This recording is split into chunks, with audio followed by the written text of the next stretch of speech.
नमस्कार, मी मिलिंद तांबे. मोठं व्हायचं आहे मला या कार्यक्रमात आपलं हार्दिक स्वागत आहे. मी सध्या आहे खारघरच्या सरस्वती कॉलेज ऑफ इंजिनिअरिंगमध्ये आणि माझ्यासोबत आहेत या कॉलेजचे अनेक विद्यार्थी. आपल्याला माहिती आहे की प्रत्येकाच्या मनामध्ये कल्पना असते की मला देखील मोठं व्हायचं आहे. प्रत्येकाच्या कल्पना असतात, प्रत्येकाचे एक मार्ग असतो, करिअर निवडीचा मार्ग असतो, पालकांच्या काही अपेक्षा असतात. याविषयीच आपण जाणून घेणार आहोत. माझ्यासोबत जे ह्या कॉलेजचे विद्यार्थी आहेत आपण त्यांच्याशी बोलणार आहोत आणि त्यांची नक्की मोठे व्हायची कल्पना काय आहे, त्यांनी काय तयारी केलेली आहे, त्यांच्या घरच्या अपेक्षा काय आहेत, यांच्या स्वतःच्या अपेक्षा काय आहेत आणि ते कशाप्रकारे या अपेक्षा खऱ्या करण्यासाठी त्यातून मार्ग काढण्यासाठी प्रयत्न करतात आपण त्यांच्याकडनं जाणून घेऊया. मी सर्वात पहिला प्रश्न विचारणार आहे तो याबद्दल की तुम्ही आता ज्या शाखेमध्ये आहात ही शाखा तुम्ही कशी निवडलीत? म्हणजे तुमची स्वतःची ही इच्छा होती की पालकांनी तुम्हाला गाईड केलं होतं? नक्की तुम्ही कशी निवडलीत? हे म्हणजे मी मेकॅनिकल इंजिनिअरिंग करतो आहे फायनल इयर आणि हे सर्वस्व माझा निर्णय होता की मला मेकॅनिकल इंजिनिअरिंग करायचं आहे. तर त्याबद्दल घरच्यांचं काही म्हणजे विरोध काही नव्हता की हां तुला करायचं तू करशील अशी त्यांना आशा होती आणि मी करतो आता. ठीक आहे. तू म्हणतो की तुझी स्वतःची इच्छा होती, याचा अर्थ पालकांची काहीतरी इच्छा वेगळी असू शकते. पालकांची त्यावेळी इच्छा काय होती? त्यांना काय वाटत होतं की तू काय करावंस? त्यांनासुद्धा वाटत होतं की इंजिनिअरिंगच करावं, पण कुठल्या फील्डमध्ये ते माहीत नव्हतं. मग मी सांगितलं, क्लिअर केलं की मी मेकॅनिकलच करेन. तर मग ते पण हो चालेल म्हणाले आणि मग चाललो आहे आणि आता फायनल इयरला आहे. मेकॅनिकलच का? तू काहीतरी विचार केला असेल की हे याचं ऑप्शन चांगला आहे किंवा स्कोप चांगला आहे किंवा मित्र गेले म्हणून तू जस्ट विचार केलास की आपण गेलं पाहिजे? नाही, मित्र गेले म्हणून मी नाही गेलो. मला मेकॅनिकल करायचं होतं आणि जसं मेक इन इंडियाचं आता मोदी सरकारचं चालू आहे तर तो एक आपल्याला म्हणजे एक चांगला रस्ता असू शकतो आपल्याला भारताला पुढे नेण्यासाठी. आणि मग त्याच्यासाठी तो एक विचार माझ्या मनात होता आणि कॉन्स्टंटली त्या विचारामुळे मी प्रेरित झालो आणि मग मी मेकॅनिकल घेण्याचा निर्णय घेतला. आणि आता मेकॅनिकलमध्ये हळूहळू अजून वाढत आपण जेवढं पुढे जाता येईल तितके जाऊया. ठीक आहे. म्हणजे तू मनापासून ह्या शाखेमध्ये आलेला आहेस. मला तू सांग, तू ही शाखा कशी निवडली? तुझी स्वतःची इच्छा होती की तुलाही घरातून काही मार्गदर्शन मिळालं होतं? ॲक्च्युली माझ्या पप्पांचं पहिलं म्हणणं होतं की आर्किटेक्चर करावं, कारण की मोस्ट ऑफ दी मुली इंजिनिअरिंग ॲटलिस्ट सिव्हिल इंजिनिअरिंग ते कोण जास्त ह्या फील्डमध्ये नसतात मुली म्हणून. पण मला एक मनातून वाटत होतं की मी फील्ड घेतलं तरी सिव्हिल इंजिनिअरिंगच असावं. त्याच्यामुळे मग ॲट लास्ट पप्पांनी पण मला सपोर्ट केलं की माझ्या फॅमिलीने मला फुल सपोर्ट केला ह्या फील्डमध्ये येण्यासाठी. मग मी आता सेकंड इयर सिव्हिलला आहे. पालकांची नक्की इच्छा काय होती आणि तू त्यांना कन्व्हिन्स कसं केलं मग? कन्व्हिन्स नाही, मी फक्त त्यांना सांगितलं की सिव्हिल इंजिनिअरिंगमध्ये मुली आत्ता नाही आहेत, मग ॲटलिस्ट कोणीच नसण्यापेक्षा मी आहे, दॅट्स बेटर पॉईंट ना, की मी आहे तर आणखीन मुली इंटरेस्ट दाखवतील त्याच्यामध्ये. आर्किटेक्चर सगळेच घेतात, मुलींना सिव्हिलसाठी ऑप्शन म्हणून आर्किटेक्चर सांगतात, पण ॲटलिस्ट लाईफ फील्ड असतं ते सिव्हिलमध्ये आपल्याला अनुभवायला भेटतं. त्याच्यामुळे मी कन्व्हिन्स केलं की तिथे मला सगळ्या टाईप्सचे मला अनुभव भेटतील की कसं फील्ड वर्क असतं, मला हे भेटतील. त्याच्यामुळे मग मी कन्व्हिन्स केलं त्या हिशोबाने. तू आता कितव्या वर्षाला आहेस? मी आता सेकंड इयर सिव्हिलला. हे 2 वर्ष तुझे कसे गेले? म्हणजे काय अनुभव काय म्हणतोय तुझा? अनुभव तर छान आहे. सगळी फॅकल्टी आमच्या कॉलेजची खूप छान आहे, खूप सपोर्टिव्ह आहे. टीचिंग स्किल्स वगैरे खूप सगळ्यांचे छान आहेत. प्रत्येक करिक्युलर ॲक्टिव्हिटीजमध्ये आम्हाला सपोर्ट करतात की तुम्ही घ्या, यू शुड बी पार्टिसिपेटिंग वगैरे सगळे सपोर्ट करतात चांगलं. ठीक आहे. मला तू सांग की तुझ्या बाबतीत नक्की काय घडलं? तू कसा निर्णय घेतलास? कुठल्या शाखेमध्ये तू कशी आली? मी सिव्हिलमध्ये आहे सेकंड इयर. ते मला पप्पांनी गाईड केलं की तू सिव्हिलमध्ये घे, म्हणजे स्कोप चांगला आहे म्हणून फ्युचरला. ठीक आहे. मग आता तू त्याच्यावर ठाम आहेस की पप्पांनी जे तुला सांगितलं होतं ते अगदी योग्य आहे आणि बरं झालं मी हे केलं? हां, पप्पांनी जे सांगितलं होतं ते योग्य होतं. आता कळतं की ते पप्पांनी जे डिसाईड केलं होतं ते माझ्यासाठी ते फ्युचरमध्ये चांगलं आहे. ठीक आहे. बऱ्यापैकी आपण बघितलं की सगळ्यांच्या संमिश्र प्रतिक्रिया आहेत. काही लोकांनी स्वतः निर्णय घेतलेला आहे, काही लोकांच्या पालकांनी त्यांना गाईड केलं आहे. मात्र जो निर्णय घेतला आहे तो त्यांना योग्य वाटतो आहे.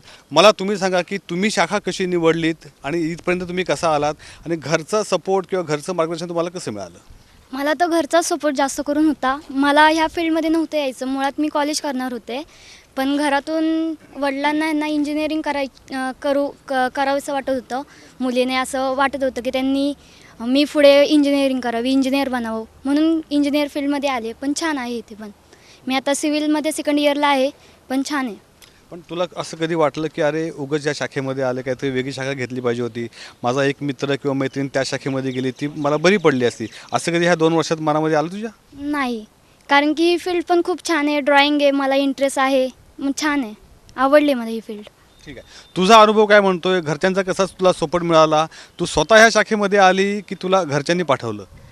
मला आर्किटेक्चर करायचं होतं, त्यामुळे मी 10वीनंतरच ठरवलेलं की यायचं तर सिव्हिलमध्ये जायचं.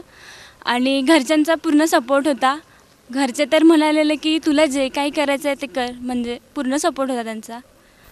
आणि माझं जे मत आहे तेच त्यांचं मत असं होतं.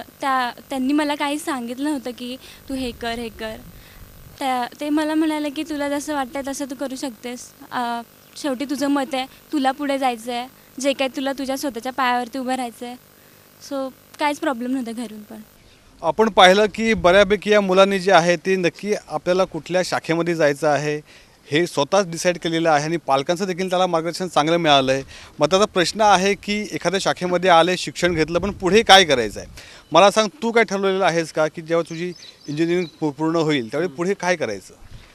पुढे मी थोडंसं नॉलेज घेईन माझ्या क्षेत्रातलं, थोडंसं जॉब करेन थोडी वर्ष आणि त्याच्यानंतर स्वतःचा बिझनेस करून अजून पुढे आपल्याला कसं जाता येईल, भारताला पुढे घेता येईल त्याच्याबद्दल विचार केलेला आहे. तर त्याच्याबद्दल करेन मी काय काय. ठीक आहे, पण तू सांगितलं की काही वेळ तू जॉब करणार आहेस, तर नक्की जॉब करायचा तू विचार तुझ्या मनामध्ये काय येतोय? कारण जेव्हा मी माझं स्टार्ट करेन काही बिझनेस वगैरे, तर तेव्हा मला तितकं नॉलेज नसेल जितकं हवं आहे. किंवा आता मी काम करताना मला काही क्वेरी आली तर मला त्याचं सोल्युशन माहीत नसेल. मग जॉब करत असताना मला त्याचं सोल्युशन कळेल आणि कसं स्टार्टअप चालू करायचं किंवा कसं पुढे जायचं, तर त्याच्याबद्दल मला आधीच नॉलेज असल्यामुळे मला ते सोपं जाईल. जसं तुला सांगितलं की तुला व्यवसाय पुढे करायचा आहे, नक्की कसला व्यवसाय करायचा तू काही ठरवलं आहेस का? मेकॅनिकल रिलेटेडच करेन आणि विचार चालला की ऑटोमोबाईल. आणि ऑटोमोबाईल इंडस्ट्री ही म्हणजे जगातली 7व्या नंबरची इंडस्ट्री आहे आत्ता भारतात. तर ती अजून पुढे जाईल आणि 2020ला ती 3ऱ्या नंबरवर येईल. तर मग त्याच्यासाठी आपलं कंट्रीब्युशन असावं, तर त्याच्यासाठी. ठीक आहे, मी तर तू काय ठरवलं आहेस? कशाप्रकारे पुढे तू करिअरला बघतोयस? काय ठरवलं आहेस? नोकरी करणार आहेस, व्यवसायामध्ये उतरणार आहेस? जॉब करेल. आमच्या इथे आहेत कंपन्या भरपूर साऱ्या, तिथे पप्पांची ओळख आहे, तिथे जॉब करेल. मी सर्व तुझ्या पालकांवर डिपेंड पालकांवर डिपेंड नाही ॲक्च्युली. आता ती फील्डच त्यासाठी घेतली तर आता जे आहे ते आता त्यातच करावं लागेल ना. ठीक आहे, हा पालकांची ओळख लावणार आहे. तू काय विचार केलास? करिअर कसं करायचं आहे? जॉब करणार आहे आणि भविष्यात जॉबच करणार आहे. कंटिन्यू जॉबच करणार आहे मी. ठीक आहे, हे सगळे जॉब करणार आहेत. तुला पण जॉब करा असं वाटतो की काही व्यवसाय वगैरे तू काही विचार वेगळा करतेस का? ठरवलं की हे सिव्हिल लाईनमध्ये जेव्हा सेटल होईल त्याच्यानंतर मला ड्रॉइंग क्षेत्रात पण खूप आवड आहे. त्याच्याशी पण रिलेटेड मला खूप काय करायचं आहे. हे करत करत मी ते पण नक्कीच करणार आहे. ठीक आहे, तुझी इच्छा काय? नक्की जॉब केला पाहिजे का की डायरेक्ट व्यवसाय सुरू करणं खूप महत्त्वाचं तुला वाटतंय? नाही, मला वाटतंय की मी बी केल्यानंतर जॉब करून कुठे मग माझं पुढचं शिक्षण घेत जॉबच मी पुढे कंटिन्यू करणार आहे. तुलाही असंच वाटतं का की जॉब करणं गरजेचं आहे, त्याच्यानंतरच आपण एखादा व्यवसाय करू शकतो? नाही, मला नेमकं प्रायव्हेट सेक्टरमध्ये जॉबच करायचा नाही. मी ॲक्च्युली डिग्री झाल्यावर म्हणजे आता डिप्लोमा 3rd इयरला, नंतर मग डिग्री करणार आणि डिग्रीनंतर मी MPSC आणि UPSCची प्रिपरेशन करणार. ॲक्च्युली मला गव्हर्नमेंट सेक्टरमध्ये जॉब करायची इच्छा आहे म्हणून. का म्हणजे गव्हर्नमेंट सेक्टरच का? आहे आता बाबांची पण इच्छा आहे, म्हणजे असे ऐकत आहे पहिलेपासून, आणि माझी पण स्वतः इच्छा आहे. मला प्रायव्हेट सेक्टरमध्ये जॉब करायचं म्हणजे मुळीच इच्छा नाही आहे. त्यामुळे मी आता MPSC UPSCची प्रिपरेशन करणार. बाकी असंही नाही की मी फक्त सिव्हिल सेक्टरमध्येच प्रिपरेशन करणार किंवा MPSC, बाकी वरच्या पण फील्ड्स आहे ॲडमिनिस्ट्रेटिव्ह, त्यामध्ये पण जाणार. तुला UPSC MPSC फार इंटरेस्ट दिसतोय, नक्की काय ठरवलेस? म्हणजे कुठल्या शाखेत जायचं असेल किंवा कुठल्या अधिकारी, तुझा रोल मॉडेल कोण आहे का तुझ्यासमोर? हो, नक्की IPS सेक्टरमध्ये जायचं आहे मला. त्यामुळे मी काय आता 3 वर्ष डिप्लोमा झाला की पुढच्या वर्षीपासूनच मी प्रिपरेशन चालू करून देणार आहे, म्हणजे UPSCची. आणि सतत रीडिंग वगैरे करणार डिग्रीसोबत, आणि मग पुढे एक्झाम वगैरे करणार. आणि काय कॅम्पस वगैरे तर सिलेक्शन घ्यायचंच नाही मला, म्हणजे त्यानंतर 1-2 वर्ष ट्राय करणार MPSC UPSCसाठी. आपण पाहिलं की प्रत्येक विद्यार्थ्याच्या कल्पना ह्या वेगळ्या वेगळ्या आहेत. कोणाला नोकरी करायचं आहे, कोणाला व्यवसाय करायचा आहे, तर कोणाला UPSC MPSCची परीक्षा देखील द्यायचं आहे. मला तू सांग की करिअरबद्दल तू काय विचार केलेला आहेस? म्हणजे अनेक लोक आता बघितलं की नोकरीसाठी जास्त प्रिफेअर करतायत. तुलाही नोकरीच करायची आहे की तू व्यवसायाकडे पण बघते आहेस? हां मीन्स आता सध्या सगळं कॉलेज झाल्यावर मी विचार करते की 2-3 वर्ष ते एक्सपिरियन्ससाठी कुठल्या तरी कंपनीमध्ये मला जॉब करावं लागेल. एकदा मला पाहिजे तसं माझ्या फील्डमध्ये एक्सपिरियन्स भेटेल त्याच्यानंतर मग मी माझी स्वतःची फर्म काढण्याचं माझं प्लॅनिंग आहे. इन दॅट माझ्या पप्पांचं पण सेम फील्डमध्ये बिझनेस आहे, सो त्यांना पण सपोर्ट करत मी स्वतःचं पण एक फॉर्म करण्याच्या ह्याच्यात आहे. आणि साईड बाय साईड मला UPSCची एक्झाम्स देण्यामध्ये पण इंटरेस्ट आहे. की माझ्या पप्पांचं लहानपणीपासून मला एक त्यांचं एक म्हणणं होतं की तू कुठल्याही फील्डमध्ये गेलीस ती एक सिव्हिल सर्व्हिस एक ऑप्शन नेहमी तुझ्याबरोबर ठेव. मग त्याच्याकडे मी पॉझिटिव्हली बघतेच आहे. तू सांगितलं की तुला एक फर्म सुरू करायचं आहे, जे पप्पा देखील व्यवसायामध्ये आहेत. नक्की कसला ते व्यवसाय करतात? तुझी कल्पना काय फर्म काढण्याची? आमचं लँड डेव्हलपिंगचाच बिझनेस आहे. म्हणजे पप्पांचं बिझनेस असं आहे की जी काही लँड असते ते त्यांना प्लॉटिंग करून विथ बंगलोज अँड ऑल ते सेल आउटचा आमचा बिझनेस आहे. मलाही थोडंफार त्याच कन्सेप्टने जायचं आहे. फक्त मला इको फ्रेंडली टेक्नॉलॉजी वापरून मला माझी फॉर्म करायची आहे. ठीक आहे. तुझी काय कल्पना आहे करिअरबद्दलची? काय तू विचार केलेला आहेस का? मी डिग्री करून जॉब करणार आहे. पप्पांचं पण फील्ड तेच आहे. पप्पांनी सांगितलं की जॉब कर आणि त्याच्यासोबत कन्स्ट्रक्शनचं पण हे करू शकतो म्हणजे फ्युचरमध्ये लक्षात. ठीक आहे. पप्पा म्हणतात की जॉब कर, पण तुला पण इच्छा आहे जॉब करायची की तुझ्या काही वेगळ्या कल्पना होत्या करिअरबद्दलच्या? नाही, पप्पांची माझी पण कल्पना हे होती, विचार होता की मी जॉब करायचं फ्युचरमध्ये आणि कन्स्ट्रक्शन पण करणार आहे मी पुढे. कुठल्या प्रकारचा जॉब तुला करायची इच्छा आहे की हे केलं पाहिजे, असा जॉब केलं पाहिजे की ह्या शेतात जॉब केला पाहिजे? माझ्या पप्पांचं जागा आहे म्हणजे हे कोकण रेल्वेमध्ये आहेत. ते मला एक्झाम दिल्यानंतर मला पप्पांचं ते हे भेटू शकतं, काय बोलतात ते. ठीक आहे. त्यांच्या Position गायडन्सनुसार तू ते काम करणार आहेस. तुमची नक्की कल्पना काय आहे? म्हणजे नोकरीच्या बाबतीत तुम्ही कसं बघताय की व्यवसायाकडे जास्त बघताय? नाही, मी पण ठरवलं आहे की जॉब करणार. आधी तर मी माझं ते डिप्लोमा कंप्लीट करणार आणि सध्या तरी प्लॅन असं चालू आहे की चांगले पर्सेंटेज मिळवून चांगलं एक डिग्री कॉलेज जॉईन करायचं आणि त्यानंतर डिग्रीसोबत एक प्रायव्हेट जॉब जॉईन करून जॉब करत करत डिग्री माझी मी कंप्लीट करणार. तसं आता पप्पांना मी असं सांगितलं तर पप्पा बोलले की म्हणजे ते आहेत ते करू शकतात पुढे माझा खर्च, पण मला असं आहे की माझ्या स्वतःच्या हिमतीवरती जॉब करून डिग्रीचं माझं पुढचं जे आहे ते करिअर आणि मग पुढे डिग्री झाल्यावरती पुढे बघूच. तसं तर ठरलं नाही अजून, पण बघू जॉबच करू. ठीक आहे मित्र, आपण पाहिलं की सगळ्यांचा कल जो नोकरीकडे जास्त दिसतोय. तुझी कल्पना काय आहे करिअरकडे बघण्याची? व्यवसायाकडे जास्त बघतोस की तुला ही नोकरीच करायची आहे? नोकरी करायचं तर माझा प्लॅन आहेच, पण फक्त नोकरी नाही. नोकरी मी कशासाठी करणार आहे? एक्सपिरियन्ससाठी करणार आहे आणि थोडं इन्कम, ताकी मी माझा फॉर्म जेव्हा मी क्रिएट करू तर मला इन्व्हेस्टमेंट वगैरे करता येईल. कारण की मला कुठलाही सिव्हिल बॅकग्राऊंड नाही आहे, तर मी माझ्या इकडचा फर्स्ट सिव्हिल इंजिनियर म्हणून मी मग माझा स्वतःचा फॉर्म क्रिएट करून मग माझे वेगळे ब्रांचेस बनवून ह्या माझं स्वप्न आहे आणि ते मी पूर्ण करण्याचा पूर्ण प्रयत्न करतो आहे. ठीक आहे. तुमच्या करिअरच्या काय कल्पना आहेत? आणि सध्या व्यवसाय असेल किंवा नोकरी असेल, आपल्याला माहिती आहे नोकरी मिळवणं फार आता अवघड झालं आहे. त्याच्यामुळे अनेक तरुण आता बघतो आपण व्यवसायाकडे जात असतात. तुझी नक्की काय कल्पना आहे? तुझा कल नक्की कुठे आहे? सध्या मी 3rd इयर मेकॅनिकल इंजिनिअरिंग करतो आहे. तर नंतर मी पहिलं आता डिग्री कंप्लीट करेन माझी आणि चांगले पर्सेंटेज भेटल्यानंतर मी जॉब बघणार. तर 2 वर्ष 3 वर्ष एक्सपिरियन्स लागतोच आपल्याला चांगल्या जॉबसाठी. तर 2-3 वर्ष पहिला मी एक्सपिरियन्स घेणार आणि नंतरला मग मी कुवेटला ट्राय करणार आहे, अप्लाय करणार आहे. कारण की माझे जे ग्रँडफादर होते ते 25 इयर्स कुवेटमध्येच काम केले आणि तिकडे सर्व्हिस केली होती. तर मग त्यांच्याच पाठोपाठ त्यांनीच मला हे दिलं, इन्स्पिरेशन दिलं की तिकडे ट्राय कर. तुला असं वाटतं की भारतामध्ये जेवढ्या संधी उपलब्ध आहेत त्या कमी आहेत, त्याच्यामुळे आपल्याला बाहेर परदेशात जावं लागतं आहे, असं आहे की काय वेगळं कारण त्याचं? नाही, भारतात संधी कमी नाही आहेत, बट इकॉनॉमिकली थोडीफार थोडं कमी जास्त होतात आपल्या इंडियामध्ये. तर मग तिकडे जाऊन एक चांगला एक्सपिरियन्स घेणार आणि एक आपला सफिशियंट इन्कम जर आपण कमवली की इकडे येऊन आपण बिझनेस चालू करू शकतो आणि आपल्या इंडियाला डेव्हलप करू शकतो आपण. ठीक आहे. तर चांगल्या कल्पना आहे. मला तू सांग की तू तुझ्या करिअरबद्दल काय विचार केलेला आहेस? तू नोकरीकडे जास्त तुझा कल आहे की व्यवसायाकडे?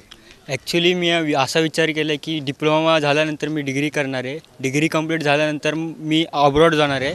अब्रॉड झाल्यानंतर मी तिथं बघणार आहे तिथं टेक्नॉलॉजी काय आहे, ती टेक्नॉलॉजी मी इंडियामध्ये आणण्याचा प्रयत्न करेन, असं माझा विचार आहे. कारण भारताची अशी आता परिस्थिती नाही की सगळं एकसाथ भारताची अशी परिस्थिती नाही की म्हणजे की सगळ्या टेक्नॉलॉजी म्हणजे प्रत्येक कॉलेजमध्ये अशा मशीनी नसतात.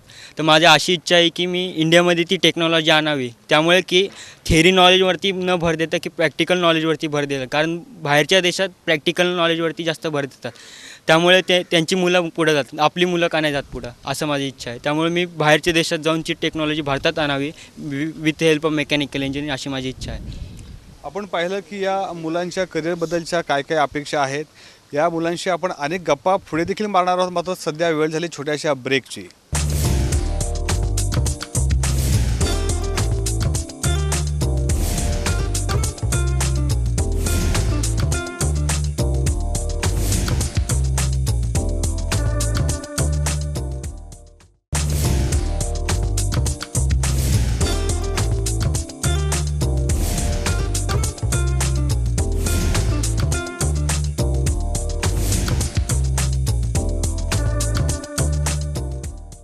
ब्रेकनंतर आपलं पुन्हा एकदा स्वागत आहे. मी आहे खारघरच्या सरस्वती कॉलेज ऑफ इंजिनिअरिंगमध्ये. आपण या मुलांशी चर्चा करत होतो, ती म्हणजे की यांच्या एकंदरीत करिअरबद्दलच्या काय अपेक्षा आहेत, काय कल्पना आहेत. आणि आता आपण चर्चा करणार आहोत ती म्हणजे की एकंदरीत आपण जर यांचं करिअर जर पाहिलं तर नक्की यांना पुढे काय करायचं आहे आणि ह्यासाठी जे आवश्यक जो सिलेबस आहे, जो अभ्यासक्रम आहे, तो सध्याचा पुरेसा आहे का, की त्याच्यामध्ये काही त्रुटी आहेत, त्याच्यामध्ये काही बदल आवश्यक आहेत का, या विषयात या मुलांचं काय मत आहे आपण जाणून घेऊया. मला सांग की सध्याची जी शिक्षण व्यवस्था आहे, तुला असं वाटतं का ती परिपूर्ण आहे किंवा पुरेशी आहे, की त्याच्यामध्ये काही बदल तुला आवश्यक वाटत आहेत? परिपूर्णता आपण बोलू शकत नाही, कारण की आपण आता करतोय तर आपल्याला प्रॅक्टिकल नॉलेजची पण गरज आहे, थेरॉटिकल पण नॉलेज पाहिजे. आणि सध्या तरी इंडियामध्ये तर चालू आहे कंटिन्यू थेरॉटिकल नॉलेज भेटतं आहे. प्रॅक्टिकल नॉलेज कधीतरी कमीत कमी भेटतं. काही कॉलेजला साईट व्हिजिट नेतात, काही कॉलेजला नेत नाही आहेत, काही कंटिन्यूस साईट व्हिजिटच आहे अशी. तर मी बोलतो की कंटिन्यूस थेरॉटिकल नॉलेज भेटण्यापेक्षा प्रॅक्टिकली नॉलेज पण असं 3 वर्ष असतात डिप्लोमाचे. 3 वर्षांमधून 2 वर्ष थेरॉटिकल नॉलेज द्या, 1 वर्ष तुम्ही इंडस्ट्री व्हिजिट द्या, कुठेतरी व्हिजिट द्या. आता आपण बघितलं तर डिप्लोमाचं झालं तर 11th-12th करतात काही जण 10th नंतर, तर आर्ट्स, कॉमर्स, सायन्स. आता आपण जर डिप्लोमा केला, पासआउट झालो, आपल्याला कुठे बाहेर कंपनीमध्ये चान्स भेटतो म्हणजे 11th-12th वाल्यांनी केलं, 11th-12th वाल्यांनी केलं तर 11th-12th वाल्यांना काही चान्सच नसतो. त्यांना तर मग इंजिनिअरिंग करा, नाही तर मेडिकल करा, काहीतरी करायला लागतंच त्यांना ऑप्शन, मग तर काही चान्सच नसतो त्यांना. तुला काय वाटतं आपली शिक्षण व्यवस्था काय त्रुटीच्यामध्ये आहे, काय बदल केला पाहिजे? नाही, जसं त्यांनी बोललं प्रॅक्टिकल नॉलेज गरजेचं आहे, ते बरोबर आहे. कारण की थेरॉटिकल नॉलेजमध्ये पोरांचा कन्सेप्ट नाही क्लिअर होत, मग तेच मग KTA सगळं लागतं, म्हणून प्रॅक्टिकल नॉलेज तेच गरजेचंच आहे. आता आपण बघतो की ज्यावेळी रिझल्ट लागतो त्याच्यानंतर आपण जेव्हा कॉलेजचे फॉर्म वगैरे भरतो, ॲडमिशनसाठी येतो, आर्ट्स असेल किंवा कॉमर्स असेल, या शाखांमध्ये जाण्याची संख्या जी आहे विद्यार्थ्यांची फार आता कमी झालेली आहे. याचं कारण तुला काय वाटतं? ह्या शाखांची आता गरज उरलेली नाही असं तुला वाटतंय का? असं बघायला गेलं तर त्या शाखा एक वेळ त्यांना चांगला स्कोप होता, पण आता हळूहळू काळानुसार त्या कमी कमी होत चालल्यात, त्यांचा स्कोप घसरत चालला आहे. आणि जसं लॉर्ड मॅकेलोने फ्रेंच गव्हर्नरने, तर त्यांनी अशी शिक्षण पद्धती तयार केली होती की हे शिक्षण झाल्यावर कारकुनांच्या फौजा निघतील आणि त्याचा भारताला काहीच फायदा होणार नाही, ते फक्त नोकरशाही करतील असं. तर त्या पद्धतीत सुधारणा झाली पाहिजे, अजूनही सुधारणा झालेली नाही आहे. तर ती पद्धत बदलली पाहिजे आणि स्किल्ड एज्युकेशन असलं पाहिजे. म्हणजे आता एखादा इंजिनियर जरी कॉलेजमधून निघाला तर त्याला तेवढं स्किल नसतं, तो अजूनही फ्रेशरच असतो. मग त्याला नंतर कंपन्या शिकवतात की असं काम करा, तसं काम करा, आणि मग त्याच्यानंतर मग त्याला तेवढं, आणि मग तो जो वेळ जातो त्यामुळे म्हणजे असा विचार, म्हणजे लांबचा विचार करायला गेला तर तो भारताचं नुकसानच आहे. तर मग ते बदललं पाहिजे आणि प्रत्येक जो स्टुडंट जो कॉलेजमधून निघेल त्याला थोडंसं तरी स्किल नॉलेज असलं पाहिजे त्याच्या क्षेत्रातलं, असं मला वाटतं. ठीक आहे. तुला काय वाटतं आपली शिक्षण पद्धती जी आहे ती बदलणं आवश्यक आहे? त्यात काही त्रुटी आहेत का? कशा प्रकारचे बदल तुला अपेक्षित आहेत? आजकाल बहुतेकशा पालकांना डिप्लोमाचा ऑप्शन फार तर माहिती नसतो.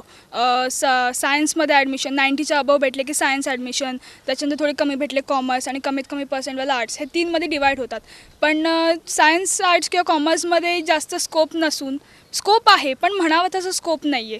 तिथे गेलो आपलं 11-12 कंपल्सरी करावं लागतं. त्याच्यानंतर मग आपण जे काय ते ग्रॅज्युएशन, मग त्याच्यानंतर इंजिनिअरिंग, त्याच्यापेक्षा 10th नंतर डिरेक्ट जर आपण डिप्लोमाला ॲडमिशन घेतलं आपल्याला त्याच क्षणी सगळं फील्ड वर्क आपल्याला सगळं अनुभवायला भेटतं. एक्सपिरियन्स त्या क्षणापासून आपल्याला भेटायला सुरुवात होते.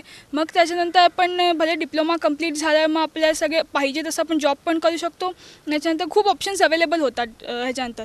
आणि प्रॅक्टिकल आणि थिअरिटिकल नॉलेजचं म्हणायला गेलं तर मग एक तर 50-50 पाहिजे किंवा मग थोडं प्रॅक्टिकल नॉलेज जास्त भर घातली तर स्टुडंट्स शेवटी सिव्हिल फील्ड असं आहे की तिथे प्रॅक्टिकल नॉलेजची जास्त गरज असते. तर तिथे थिअरॉटिकल जास्त नाही का तर प्रॅक्टिकलवर भर दिली तर ते इन फ्युचर आमच्यासाठी चांगलं असणार आहे. आता बघितलं आपण ज्या ज्या विद्यार्थ्यांची चर्चा केली, प्रत्येकाला असं वाटतं की आपण एखादा व्यवसाय सुरू करावा. पण ज्यावेळी आपण कॉलेजमध्ये असेल, शाळेमध्ये असेल, ज्यावेळी शिक्षण घेतो, तुला असं वाटतं की शिक्षण जे आहे किंवा शिक्षण पद्धती जी आहे थोडीशी व्यवसायभूमिक देखील असली पाहिजे. त्यातून थोडंसं एवढं तरी आपल्याला नॉलेज असावं की एखादा व्यवसाय कसा सुरू करावा याचं नॉलेज त्या शिक्षणामधून मिळालं पाहिजे. हां, आता सब्जेक्ट्स जे असतात ते आता फील्डच्या हिशोबाने डेव्हलप केलेले असतात. पण त्यात एखादा जो सब्जेक्ट फ्युचरमध्ये उपयोगात नाही तो कट करून जर आपल्याला मॅनेजमेंट किंवा बिझनेस मॅनेजमेंटसारखा थोडासा माहिती देणारा सब्जेक्ट जर ॲड केला तर तो इन फ्युचर तो चांगला असेल. कारण की त्याच्या हिशोबाने आम्हाला आमच्या फील्डचं पण मिळतं उपयोग असतो. प्लस इन फ्युचरमध्ये फर्म जर आमची डेव्हलप करायची असेल त्याच्यासाठी पण आम्हाला एक्सपिरियन्स भेटतो की आपण आता हे आपल्या फील्डमध्ये हे काम चालू केलं आहे तर आपण ते पुढे कसं नेऊ शकतो, आपल्याला काय मॅनेजमेंट लागेल किंवा जे काय आपल्याला पद्धत वापरायची असेल ते सगळं आपल्याला त्या सब्जेक्टमधून माहिती पडू शकतं. बरोबर. मला मित्र तू सांग की शिक्षण पद्धती आहे तुला काही त्रुटी त्यात जाणवत आहेत का आणि कशा प्रकारचे बदल तुला अपेक्षित आहेत? शिक्षण पद्धतीमध्ये जर तोटी जाणत असेल तर ती एकच असेल की ते प्रॅक्टिकल नॉलेज आपल्याला भेटत नाही. आणि हे फक्त इंडियामध्येच होत आहे की आपल्याला प्रॅक्टिकल नॉलेज कमी आणि थिअरिटिकल नॉलेजमध्ये जास्त डीपली शिकवत जातात. मुलांचं काहींचं कसं असतं की एकदा थिअरिटिकल पूर्ण वाचलं की ते डोक्यात राहत नाही. एकदा प्रॅक्टिकली केलं असतं तर त्यांनी त्यांच्या माइंडने लिहू शकतात की काय काय थिअरीज आहेत, मीन्स कोणते प्रिन्सिपल्स लागतील या कोणत्या पण एक कंपोनेंटला वर्क करण्यासाठी. तर प्रॅक्टिकल नॉलेज आपल्या इंडियामध्ये वाढावं हीच आमची अपेक्षा असेल. ठीक आहे. तुला काय वाटतं कशा प्रकारचे बदल अपेक्षित आहेत आणि सरकारनं काय पावलं उचलली पाहिजे? सरकारने पाऊल म्हणजे आता सगळ्या कॉलेजेसमध्ये प्रॅक्टिकल नॉलेज खूप कमी भेटत आहे. तर ते इंजिनिअर आपला डिप्लोमा केल्यानंतर प्रॅक्टिकल नॉलेज नसल्यामुळे अजून वाढवतामुळे अजून त्यांना प्रॅक्टिकल नॉलेज वाढवायचं असेल तर मग ते बाहेर देशे जातात, दुबई वगैरेला जातात. मग तिथे प्रॅक्टिकल नॉलेज गेन करतात आणि मग तिथे जॉब करतात. मग तिथे सगळं सेटल झाल्यामुळे तिकडनं मोठे नावं निघतात आणि त्या नंतर आपल्या इंडियाचेच असतात. मग ते न होता आपल्याच ह्याच्यामध्ये प्रॅक्टिकल नॉलेज वाढलं सगळं आपल्या ह्याच्यामध्ये अजून स्टुडंट्सला प्रॅक्टिकल नॉलेज किंवा थेअरेटिकल नॉलेज आहे चांगलं आहे पण ते 40% आणि तो प्रॅक्टिकल नॉलेज असा 60% हा रेशो मेंटेन करून अगर आपण एक ट्राय पण दिला समजा अगर काय असेल चुकीचं म्हणजे ठीक आहे सरकारचं काय असेल, कोणाचं मत वेगळं असतं कोणाचं मत. माझ्या मताप्रमाणे 60% हा प्रॅक्टिकलसाठी देऊ आणि 40% हा थिअरॉटिकलसाठी देऊ. कारण की मग प्रॅक्टिकल गेल्यावर नंतर मग शेवटी तर आपल्याला स्वतःहून करायचं आहे, जे पण आहे ते स्वतःहून करायचं आहे. थिअरॉटिकल तुम्ही केलं हा ठीक आहे, तुम्ही फक्त जॉबवरती बोलू शकता काय, पण स्वतःहून करताना मग प्रॅक्टिकल नॉलेज नसल्यावर तुम्ही काय करू नाही शकत. थिअरॉटिकलचं थोडेफार चेंजेस ते करायलाच लागतात. तर माझं म्हणणं हे आहे की गव्हर्नमेंटनी आता या किंवा पुढच्या कुठल्याही वर्षापासून स्टार्ट करावं. प्रॅक्टिकल नॉलेज सगळ्या स्कूल्सला जास्त, सगळ्या कॉलेजेसला जास्त द्यावं आणि एक ट्राय करून बघावं. मग नाही झालं ते पुढचं आपण बघू शकतो. ठीक आहे. म्हणजे स्किल्ड एज्युकेशन आणि थोडंसं प्रॅक्टिकल नॉलेज हे शिक्षणातून मिळालं पाहिजे अशा विद्यार्थ्यांच्या अपेक्षा आहेत. काही दिवसांपूर्वीच उच्च न्यायालयाने असा एक निर्णय दिला आहे की गणित हा जो विषय आहे तो कशाप्रकारे ऐच्छिक किंवा ऑप्शनल करता येईल याचा आपण विचार केला पाहिजे. याच्याविषयी या विद्यार्थ्यांच्या काय नक्की कल्पना आहेत ते ह्याच्याशी सहमत आहेत का ते देखील आपण बघूया. जसं मी आता म्हटलं की उच्च न्यायालयाने काही दिवसांपूर्वी सांगितलं होतं की गणित हा जो विषय आहे अत्यंत महत्त्वाचा विषय आहे. काही लोकांना फार भीती वाटते पण आयुष्यामध्ये आपण जर पाहिलं तुम्ही आता इंजिनियर आहात सर्व तर गणित विषयाचं फार महत्त्व आहे. पण कोर्टानं असं म्हटलं आहे की हा विषय ऐच्छिक करता येईल का याचा आपण विचार केला पाहिजे. तुला काय वाटतं की ऐच्छिक ऑप्शनल हा विषय असावा का? ऑप्शन असावा कारण की भरपूरशा मुलांना याची भीती असते की मॅथ्स माझं इन फ्युचर मला आलं नाही तर मी काय माझ्या लाईफमध्ये मी करिअर बाबतीत कुठलं चॉईस घेणार. कारण की कुठेही गेलो तरी मॅथ्स हा कुठेही येतो, सगळीकडे मॅथ्स इम्पॉर्टंट आहे. पण ऑप्शन असल्यावर मुलांना थोडं रिलीफ मिळतं की ठीक आहे मॅथ्स ऑप्शनला आहे, मग आपण ते बाकीच्या सब्जेक्ट्समध्ये जास्त अभ्यास करून ते लेवलला आणू शकतात, त्यांची मार्किंग, त्यांची पर्सेंटेज वगैरे. फक्त त्यांच्या मनात मॅथ्सची भीती राहत नाही की हां फक्त मॅथ्समुळे आपण कुठे अडणार नाही, असं त्यांच्या मनातली एक रिलीफ होऊन जाते. त्यांना जी भीती असते मॅथ्सबद्दल ती हे होते, निघून जाते त्यांच्या. ठीक आहे, म्हणजे गणित विषय ऐच्छिक ठेवायला काही हरकत नाही आहे. तुलाही असंच वाटतं का की गणित विषय आपण ऐच्छिक ठेवू शकतो की कंपल्सरी असलाच पाहिजे जो आत्तापर्यंत होता? नाही, गणित विषयाला ऑप्शन तर ठेवू शकत नाही. गणित विषयामुळे आपल्या फ्युचरसाठी आपल्याला यूज होऊ शकतो. आता जर गणित विषय जसा M3 पकडला डिप्लोमाचा, त्याच्यामध्ये तो तर काहीच यूज नाही, आपल्याला डेरिवेशन इंटिग्रेशन काहीच यूज नाही आहे. मग आता तो कशासाठी दिला? आपल्या डोक्यावरती स्ट्रेस येत राहतो. स्ट्रेस राहतो आणि आपल्याला डोक्यासाठी हे राहतं, चालना भेटते, काहीतरी करावं, डोकं आपलं कसं चालवायचं हे ह्यासाठी स्ट्रेससाठी तो गणित विषय राहावा असं मला वाटतं. ठीक आहे, ऐच्छिक असायला तुला थोडीशी हरकत वाटते. तुला काय वाटतं, गणित हा विषय ऑप्शनल ठेवू शकतो का आपण की त्याचे काय वाईट देखील परिणाम होऊ शकतात? नाही, वाईट परिणाम असे नाही मला वाटत. गणित ॲक्च्युअली ऑप्शनल ठेवू नये, ठेवा नाही नसावा असं वाटतं मला, की कारण हे दैनंदिन लाईफमधलं जे कॅल्क्युलेशन आहे ते म्हणजे ते गणितावर पूर्ण आधारित आहे आणि ते असावं. कारण ते ना एक लॉजिकल जे डेरिव्हेटिव्ह इंटिग्रेशन आहे ना ते आपलं लॉजिकल माइंड म्हणजे इम्प्रूव्ह करत जातं. तर मग त्याचा परिणाम आपल्यालाच होतं, म्हणजे आपल्या मेंटल ग्रोथसाठी ते चांगलं आहे. सो गणित ऐच्छिक विषय नसावा असं वाटतं मला. ठीक आहे, तुझं मत काय आहे गणित विषयाविषयी? ऑप्शन आपण किंवा ऐच्छिक हा विषय ठेवू शकतो का? M3 हा हार्ड सब्जेक्ट आहे सगळ्यांना वाटतं, पण सगळे जे हार्डवर्क करतात ते लोकांना सक्सेस भेटतं. जसं माझे मित्र अनिकेत, अविनाश हे सगळे अभ्यास करून पास झाले. तो अजय त्याला 100 out of 100 आलेत. कशासाठी? त्यांनी हार्डवर्क केलं.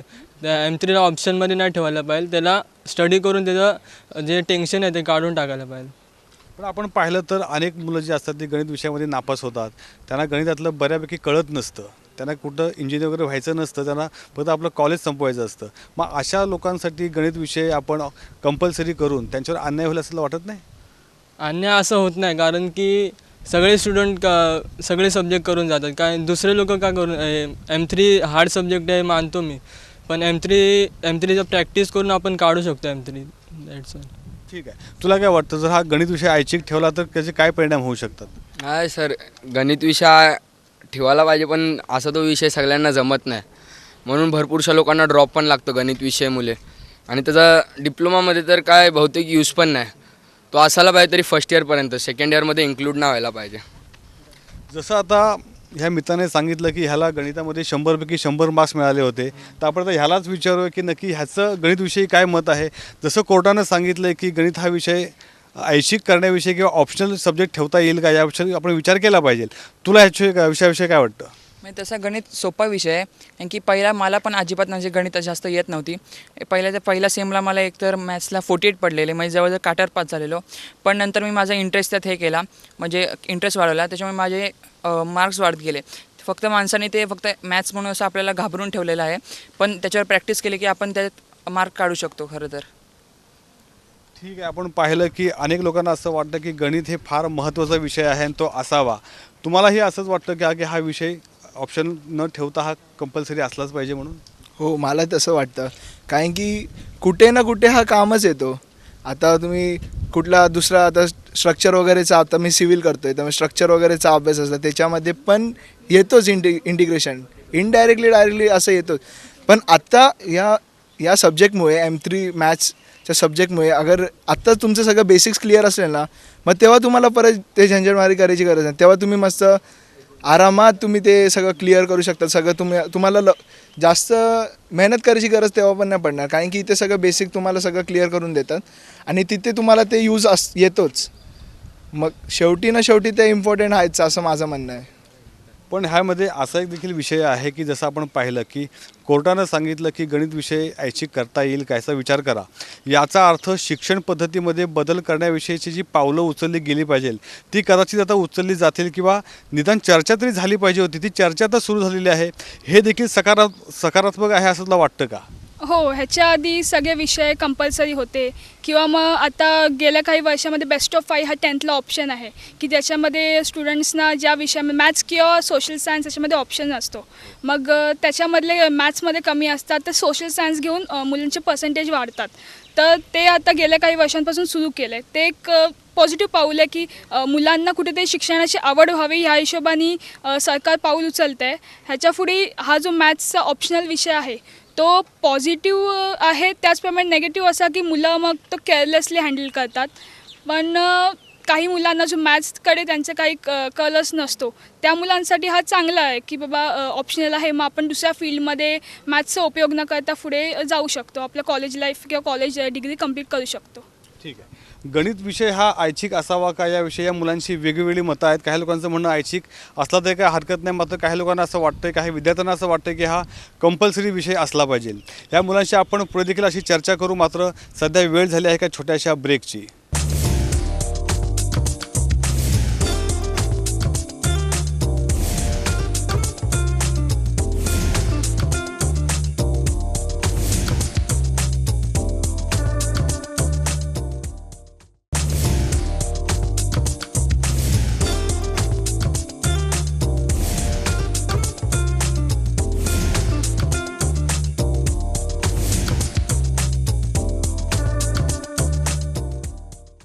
ब्रेकनंतर आपलं पुन्हा एकदा स्वागत आहे. मी आहे खारघरच्या सरस्वती कॉलेज ऑफ इंजिनिअरिंगमध्ये आणि आपण चर्चा करतो इथल्या विद्यार्थ्यांशी. आपण आत्तापर्यंत जाणून घेतलं की यांच्या करिअरच्या काय ऑप्शन आहेत किंवा शिक्षण पद्धतीमध्ये कशा प्रकारचे बदल या मुलांना अपेक्षित आहेत. मात्र आता आपण चर्चा करू ती हलकी फुलकी की या मुलांच्या आवडीनिवडी काय आहेत, यांचे छंद काय आहेत, यांच्या हॉबीज काय आहेत.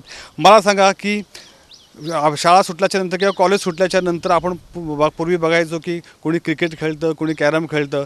तुमच्या आत्ताच्या हॉबीज काय आहेत? तुम्ही पण मोबाईल साहेबी आहात का की काय तुमची वेगळी आवड निवड आहे? नहीं, मेरे को मोबाइल इतना पसंद नहीं है, लेकिन क्रिकेट खेलना मेरे को बहुत पसंद है क्योंकि मैं महेंद्र सिंह धोनी को बहुत लाइक करता हूँ. क्योंकि जिस अंदाज में वो खेलते हैं वो पूरी दुनिया में एकदम लेजेंड टाइप क्रिकेटर है. तो उनका कोई कॉम्बो भी नहीं हो सकता, मतलब कॉम्बिनेशन दूसरा कोई, और मुझे बहुत अच्छे लगते हो. तुम्ही क्रिकेटची एवढी तारीफ करताय, एवढं कौतुक करताय, तुम्हाला महेंद्रसिंग धोनी फार आवडतो, मग तुम्हाला क्रिकेटर व्हावं असं कधी वाटलं नाही का? नाही, ती क्रिकेट माझं एक पॅशन आहे. ठीक आहे. येस. मग जेव्हा तुम्ही क्रिकेट खेळता तेवढ्या अभ्यासाकडे तुमचं दुर्लक्ष होतं का? किंवा तुमचे घरचे जे पेरेंट्स आहेत, आई वडील आहेत, ते तुमच्यावर कधी रागवत नाहीत? नाही, आई वडीलने कधी असे बोलले नव्हते की क्रिकेट खेळ या स्टडी करणं आहे, तुझी आवड आहे ती कर तू. ठीक आहे. मला तू सांग की अभ्यास करत असताना, करिअर घडवत असताना आपले छंद जे आहेत ते जोपासणं, एखादी आवड जपणं हे किती महत्त्वाचं असं तुला वाटतं? ते खूप महत्त्वाचं आहे. आपल्याला स्ट्रेस रिलीफ करायला ते खूप म्हणजे फायदेशीर ठरतं. आणि एखादा छंद असल्यामुळे आपण त्याचं रूपांतर आपल्या म्हणजे एक पॅशनमध्ये झालं की मग आपण त्याला आपल्या करिअरमध्ये सुद्धा त्याचं रूपांतर करू शकतो. मग त्याचासुद्धा आपल्याला फायदा होऊ शकतो असं वाटतं. तुला नक्की कसली आवड आहे? तू कुठला छंद जोपासतो? मला ॲडव्हेंचरस ॲक्टिव्हिटीज आणि ट्रेकिंगचा आहे. तर मी 2 महिन्यातून एकदा ट्रेकिंगला जात असतो, जसं सुट्टी मिळेल तशी. यासाठी मोठी सुट्टी आवश्यक असते, थोडासा पैसा पण लागतो आणि घरचा सपोर्ट पण कदाचित लागत असेल. नाही इतकं नाही. म्हणजे घरचा सपोर्ट आहे आणि पैशाचं कराल तर आम्ही ग्रुप करून जातो, त्यामुळे खर्च तितकासा कमी होतो आणि तितकं लांब नाही जात. आता कधी म्हणजे 6 महिन्यातून एक ट्रिप असते आमची, ती बाहेरच्या राज्यात असते. बाकीच्या इतर ट्रिप्स असतात त्या राज्यातल्या राज्यात असतात. त्यामुळे जास्तीत जास्त 2 ते 3 दिवस, त्याच्यापेक्षा जास्त नाही. ठीक आहे. मला तुम्ही सांगा की आपला जो एखादा छंद असतो, एखादी जी आवड निवड असते, तीच आवड आपला करिअर होऊ शकतं का? हा, अर्थात होऊ शकते, कारण माझी खरी आवड आहे पेंटिंग करणं.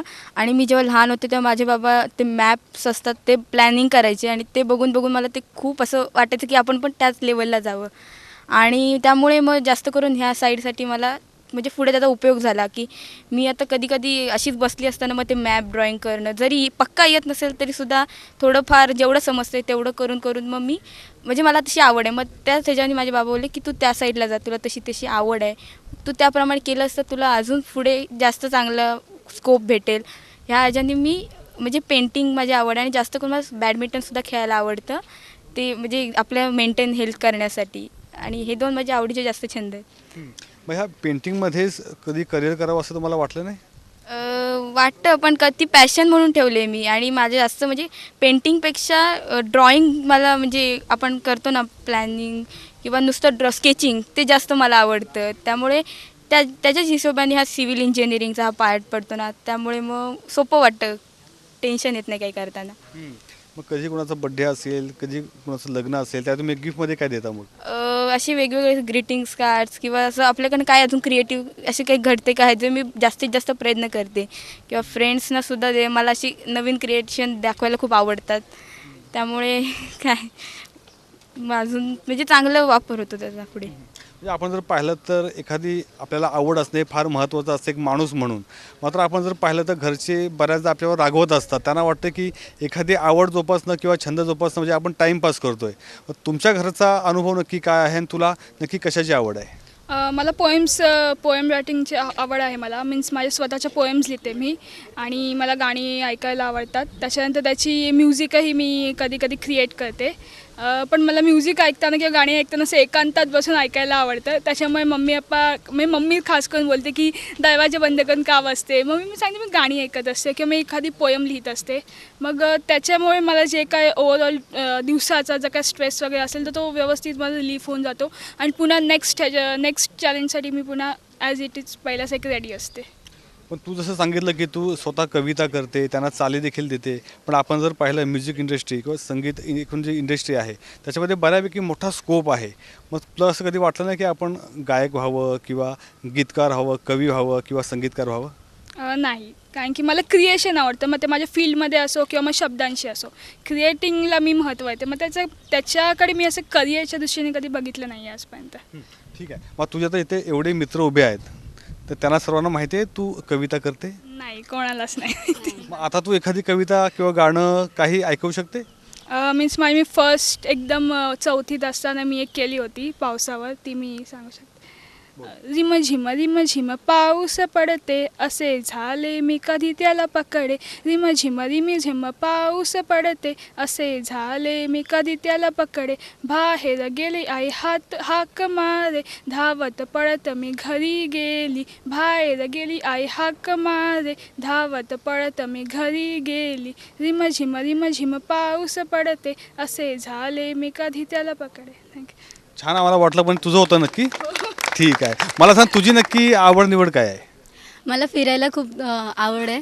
म्हणजे ते नवीन नवीन जागा बघायला, इन्फॉर्मेशन घ्यायला त्याच्याबद्दल.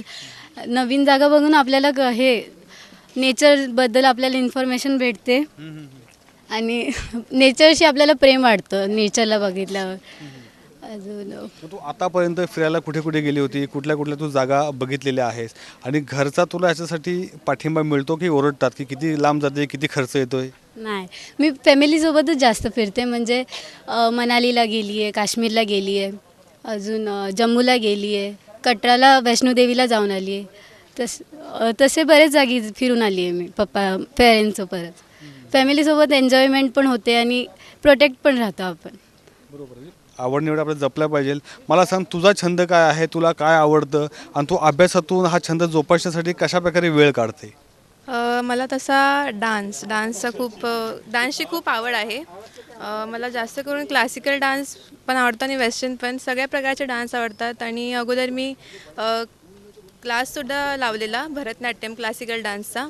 But due to some reason जसं की आता शाळेचे वेळ असतात, मग ते टाईम मॅनेजमेंट होत नाही. त्यामुळे मला ते 2 वर्ष केलं मी, नंतर सोडावं लागला. पण नंतर मग आता माझं परत थोडंसं विचार चालला आहे की मी परत थोडंसं डान्सवरती पण कॉन्सन्ट्रेट करू. ॲज अ पॅशन, करिअर नाही बट ॲज अ पॅशन थोडंसं त्याच्यावरती पण कॉन्सन्ट्रेट करू. कारण की तशी आवड वाटते मला डान्सची मनापासून. तुला जर एवढी आवड असेल किंवा ती कला असेल डान्सची किंवा नृत्याची तर ते करिअर म्हणून तू का चॉईस करत नाही आहेस? नाही, म्हणजे असं कधी बघितलंच नाही, त्या दृष्टीने कधी बघितलं नाही डान्सविषयी. असं म्हणजे मनातून वाटतं थोडं अगोदर लहानपणीपासून, म्हणूनच कंटिन्यू करावं थोडंसं आपलं म्हणून.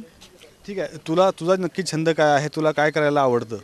मला स्टोरी बुक्स रीड करायला आवडतं. For example English, Marathi, Hindi.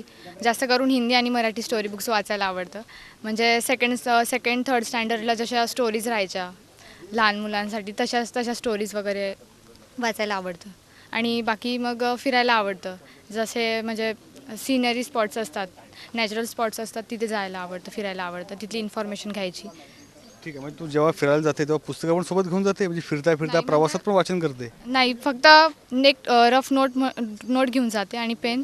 बाकी जे दिसलं ते लिहायचं, वाटलं ते लिहायचं. इन्फॉर्मेशन जी मोस्ट इम्पॉर्टंट आहे ते लिहायचं, ते नोट करते मी माझ्या रफ नोटबुकमध्ये. तुझा छंद जो आहे तो वाचना छंद आहे. म्हणजे तुझ्या घरच्यांना काही आक्षेप असण्याचं कारण नाही, त्यांना वाटतं मुलगी फार अभ्यास करते आहे. तसं काही नाही, घरच्यांचं तसं काही म्हणणं नाही. त्यांनाही माहिती की स्टोरी बुक्स वगैरे मला छंद आहे की स्टोरी बुक्स रीड करायचा म्हणून, बाकी काही नाही. मग तुझे आवडते रायटर किंवा लेखक कोण आहेत? रायटर तर नाही आहे कोणी, पण असं लहान मुलांच्या स्टोरीज व नॉवेल्स वगैरे वाचायला आवडतात. कधी लिहिण्याचा पण प्रयत्न करते? तुला लिहायला पण आवडतं? नाही, लिहायला नाही आवडत.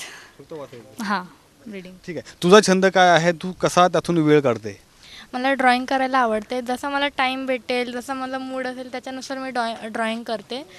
आणि तशी मम्मीला आवडत, पप्पांना जास्त आवडत नाही. पप्पांना असं वाटतं की अभ्यास करावा ड्रॉइंग करण्यापेक्षा, अभ्यासात जास्त लक्ष द्यावं, बाकी काही नाही. मग कधी ओरडतात जेव्हा तुझे छंद असतो ड्रॉइंग करणं, जेव्हा ड्रॉइंग करत बसते त्यांना असं वाटत असेल की किती टाईमपास करते आहे, मग कधी रागवतात? नाही, पप्पा बोलतात ह्याच्यापेक्षा जास्त अभ्यासात लक्ष दे, म्हणजे पर्सेंटेज चांगले भेटते असं त्यांना वाटतं. आपण पाहिलं की अनेक जे मोठे मोठे कलाकार आहेत, म्हणजे सचिन तेंडुलकर झाले किंवा लता मंगेशकर झाले, हे लहानपणापासून ते आपापली कला जोपासत होते, म्हणजे अभ्यासाव्यतिरिक्त. पण हे आज मोठे आयकॉन झालेले आहेत. तर अशा प्रकारे मुलांच्या कलांकडे बघितलं पाहिजे, असा पालकांचा आता दृष्टिकोन डेव्हलप झालेला आहे की त्यांना छंद म्हणजे टाईमपासच वाटतो. हो, तसं तर असं टाईमपासच वाटतो. पण जेव्हा कसं असतं की अगर तुम्ही त्या कुठला पर्टिक्युलर स्पोर्ट तुम्हाला आवडतो, जसं की आता मला फुटबॉल आवडतं, तर मग त्याच्यामध्ये मी काय अचिव्हमेंट्स अगर मी आणून देतो आहे, अगर मी अचिव्हमेंट्स आणतो आहे, तर मग काय त्याच्यात अर्थ आहे. अगर नुसतं खेळतो आणि काय आहेच नाही, काय कधी जिंकत नाही, काय नाही, मग त्याचं काय हे नाही, मग टाईमपासच बोलणार पॅरेंट्स शेवटी. आपण पाहिलं की छंद जोपासत असताना काही पालक जे आहेत ते आपल्या पाल्याला नक्कीच पाठिंबा देतात, मात्र काही पालक जे आहेत ते रागवतात देखील. मला तू सांग नक्की तुझा छंद काय आहे? तुला काय करायला जास्त आवडतं? मला व्यंगचित्रकार बनायचं पण असं वाटत होतं लहान असताना. मला कार्टूनचे ड्रॉइंग वगैरे काढायला खूप आवडतात. आणि घरात असं काही असेल जे तुटलेलं फुटलेलं, त्याच्यावरून मला हँडमेड वस्तू वगैरे बनवायला पण खूप आवडतात. मी अधूनमधून म्हणजे अभ्यासाच्या मधून जसं जसं वेळ मिळेल तसं तसं मी ड्रॉइंग वगैरे करते. कधी कधी घरचे पण बोलतात, नाही कशाला सारखं सारखं हे ते, थोडासा अभ्यास पण करत जा, अजून चांगले मार्क्स वगैरे मिळतील. पण असं नाही म्हणत की ते की नकोच करू, पाठिंबा देतात ते पण. म्हणजे जसं तू करतेस म्हणजे थोडासा वेळ पण दिला पाहिजे. विरंगुळा असतो शेवटी, मन रमतं त्याच्यामध्ये. सो असं घरचं काही बोलत नाहीत, पण थोडंसं बोलतात की अभ्यासाकडे पण लक्ष दे, हे करत करत असं. थोडंसं बोलतो कोण, आई की बाबा? अर्थात आईच बोलते, बाबा काहीच नाही बोलत. आणि म्हणजे तिला असं वाटतं की अभ्यास करावा, किंवा हे असं तिला वाटतं की टाईमपास वगैरे असं करते, बाकीचं काहीही अभ्यास पण केलाच पाहिजे शेवटी. पण तरी पण मला खूप आवडतं, मी करते, मला जसं जसा वेळ भेटेल तसं तसा, आणि मी असंच करत राहील पुढे. पण हे तुला जन्मजात येतं की तू काय प्रशिक्षण, त्याचं शिक्षण काय घेतलेलं आहेस?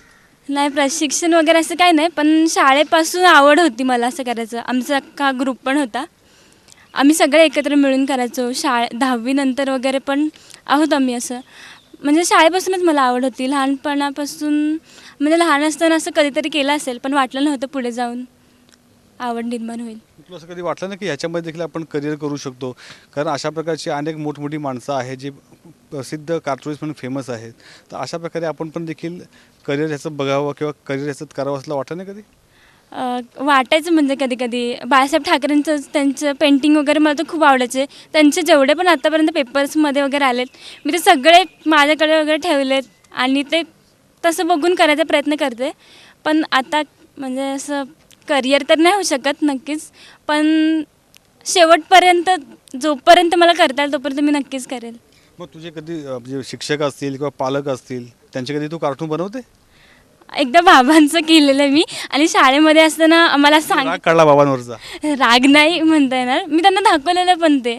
आणि शाळेमध्ये असताना आम्हाला सांगितलेलं की तुम्हाला ज्यांच्या पण शिक्षकांचा राग वगैरे येतो, तुम्ही तेव्हा असं काढा एखादं, सांगणार नाही वगैरे, मॅडमनी सांगितलेलं. तेव्हा मी काढलेलं एका मॅमचं, आणि वरती असं काय काय लिहिलेलं. पण म्हणजे तेवढाच विरंगुळा आणि मजा म्हणून असं तेवढंच. ठीक आहे. तुला काय वाटतं छंद जोपासणं किती महत्त्वाचं आहे, आणि पालक आता छंदांकडे किंवा मुलांच्या आवडीनिवडीकडे थोडंसं सकारात्मक बघतात असं तुला वाटतं का? हां, कारण की आजकालच्या पॅरेंट्सना पण माहिती असतं की मुलांवर अभ्यासाचा किती प्रेशर असतो. त्याच्यामुळे माझे तर पॅरेंट्स खूप सपोर्टिव्ह आहेत मला जे काही हॉबीज आहेत ते जोपासण्यासाठी. कारण की त्यांना माहिती आहे की कॉलेज संपल्यावर डायरेक्ट क्लासेस असतात, मग कधीतरी त्याच्यातनं आपल्या स्वतःच्या हॉबीसाठी वेळ काढला, मग ते ऑफकोर्स त्यांच्या मुलांसाठीच चांगलं असतं, त्यांचं माइंड फ्रेश राहतं, मग ते अभ्यास पण त्याच स्फूर्तीने करू शकतात. ठीक आहे, म्हणजे अभ्यासामधून थोडंसं रिलॅक्स व्हायचं असेल तर छंद जोपासणं फार आवश्यक आहे. मला सांग, तुझ्या आवडीनिवडी काय आहे, तू कसा त्यातून वेळ काढते, आपला छंद कसा जोपासते? मला स्टडी सोडून बाकी सगळं आवडतं. Singing, dance. मला पण सिंगिंग, डान्सिंग आणि बाकी असं रीडिंग वगैरे पण थोडंफार आवडतं. बट अकॉर्डिंग हे सगळं पकडून मी स्टडी पण बॅलन्स ठेवलं आहे. बस बाकी तुला तू सांगितलं की तुला गाणं गायला फार आवडतं, मग तू आधी तर गाणी कुठली गाते, म्हणजे मराठी, हिंदी की क्लासिकल, असं तुझी काही आवड आहे का? मी सगळ्या प्रकारचे गाणे बोलते. मीन्स मला आवडच आहे सिंगिंग करायचा. मी मराठी, हिंदी, माझी स्वतःची लँग्वेज कन्नड, सगळ्या प्रकारचे सॉंग्स गायला मला आवडतात. ठीक आहे, मग आता एक 2 लाईन जे आहेत ते आमच्यासाठी ऐकून दाखव. बाहों में तेरी आके लगा, मेरा तो सफ़र ही यही है, तुमसे शुरू तुम पे ही ख़त्म, मेरी कहानी तुम ही तक है, दिल को जो दे राहत सी मुझ में है वो खामोशी, 100 बार तलाश लिया खुद को, कुछ तेरे सिवा न मिला मुझको, सांसों से भी रिश्ता तोड़ भी लूं, पर तुमसे तोड़ न पाऊंगी, मैं फिर भी तुमको चाहूँगी, मैं फिर भी तुमको चाहूँगी, इस चाहत में मर जाऊँगी, मैं फिर भी तुमको चाहूँगी. ठीक आहे, फार सुंदर. आणि ह्या सुंदर गाण्याच्या नोटवरच आता आपण थांबणार आहोत. मी सध्या आहे तो खारघरच्या सरस्वती कॉलेज ऑफ इंजिनिअरिंगमध्ये, आणि आपण बघितलं की या विद्यार्थ्यांशी आपण गप्पा मारल्या. अनेक गंभीर विषय देखील झाले. करिअर चॉईस असेल किंवा शिक्षण पद्धतीमध्ये कशा प्रकारचे बदल अपेक्षित आहे, ह्या सर्व विषयांवर त्या मुलांनी दिलखुलास चर्चा केलेली आहे. मात्र आपण पाहिलं तर करिअरच्या बाबतीत हे सर्व जे विद्यार्थी आहेत ते फारच जागरूक आहेत. यांनी स्वतः आपलं करिअर जे आहे ते चॉईस केलेलं आहे आणि पालकांचं देखील त्यांनी मार्गदर्शन घेतलेलं आहे. मात्र आपण पाहिलं तर एकंदरीत शिक्षण जी पद्धती आहे त्याच्यामध्ये बदल देखील अपेक्षित या मुलांना आहे, आणि तो बदल करण्यासाठी सरकारनं महत्त्वाची जी पावलं जी आहेत ती उचलली पाहिजे, अशा अपेक्षा देखील या विद्यार्थ्यांनी व्यक्त केलेल्या आहेत. सध्या मोठं व्हायचं आहे मला, याच्यामध्ये सध्या एवढंच. आपण पाहत राहा साम TV मराठी.